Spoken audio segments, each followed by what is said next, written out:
21:19. அதனால் அவன் நினைவுகூரில் சோறு வஞ்சிடும் கூடாது. எத்தனை வாட்டி எல்லாம் நினச்சிட்டே இருக்குது, எத்தனை வாட்டி கேட்டு இருக்குது. வானங்களிலும் பூமியில் உள்ளவர்கள் எல்லாம் அவனுக்கே உரியவர்கள். மேலும் அவனிடம் முழுமையாக சார்ந்திருப்பவர்கள் அவனுக்கு கீழ்ப்படிய விட்டும் பெருமடிக்க மாட்டார்கள், சோறுடைய மாட்டார்கள். தனக்கு கொடுக்கப்பட்ட அறுக்குடை கொண்டு பெருமை கொண்டு வர மாட்டாங்க, சோறு உடைஞ்சிட மாட்டாங்க. சோதனை காலங்களில் சோறு உடைஞ்சிட மாட்டாங்க, அல்லாஹ் இன்னைக்கிலையும் சோறு உடைய மாட்டாங்க. இடைவிடாமல், அதுக்கு அடுத்த ஆயத்து 21:20, இடைவிடாமல் அவர்கள் இரவிலும் பகலிலும் அவன் தூய்மையை போற்றிக் கொண்டே இருக்கிறார்கள். அப்போ பகலிலும் சரி இரவிலும் சரி முடிச்சிருக்க நேரமெல்லாம் அவன் நினைவோட வாழணும். இது நம்மளால முடியாது. அப்போ நான் இறைவன்கிட்டே பொறுப்புப்படுத்தணும். உன் நினைவோட வாழணும் பொழுது அவன் நமக்கு வழி அமைப்பான். ஒவ்வொன்றும் அவங்க சூழ்நிலைக்கு தகுந்த மாதிரி, மனநிலைக்கு தகுந்த மாதிரி அந்த இறைவனுடைய பண்புகள் நமக்கு நினைவிடப்பட்டே இருக்கும். அது சுகமான வாழ்க்கையாக இருக்கும். இடைவிடாமல் அவர்கள் இரவிலும் பகலிலும் தூய்மையை போற்றி கொண்டிருக்கிறார்கள். அப்போது இது வாழ்க்கை அமையணும்னு சொன்னால் அவன்கிட்ட அப்படி வேண்டும்.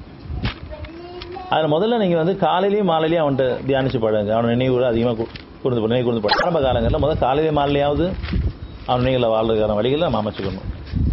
அவன்கிட்ட பிரார்த்திக்கணும். 33:41, நம்பிக்கை கொண்டவர்களே அல்லாஹ்வை அதிகமாக நினைவு கூறுங்கள்.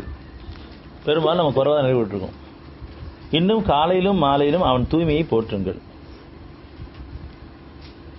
காலையில் எந்திரிச்சவொன்னா அவன் தூய்மையை போட்டுருங்க, மாலை நேரத்தில் அவன் தூய்மை போட்டுருங்க. இது ஆரம்ப காலங்களில். அப்புறம் போக அவன் நினைவோட வாழ வழியில் அமைச்சிருவான். இருள் சொல்கிற நேரத்துலையும் நம்மளை பகலெல்லாம் செஞ்ச பாவம் நினைச்சு அல்ல மன்னிச்சு வாழ வச்சுட்டு இருக்காங்கிறதுக்காக அவன் நினைவோடு அவன் நினைவு கூறவேண்டிருக்கு. இரவு நல்லா முழுமையாக நம்ம தூங்க வச்சு விதிக்க வச்சதுக்காகவும் பகலில் நம்ம காலை நேரங்களில் அவன் நினைவு கூற வேண்டியிருக்கு. இது நம்ம அவனுக்கு படிப்படியாக செய்யும் பொழுது எந்த நேரமும் அவன் நினைவோட வாழக்கான வழி அமைக்கும்.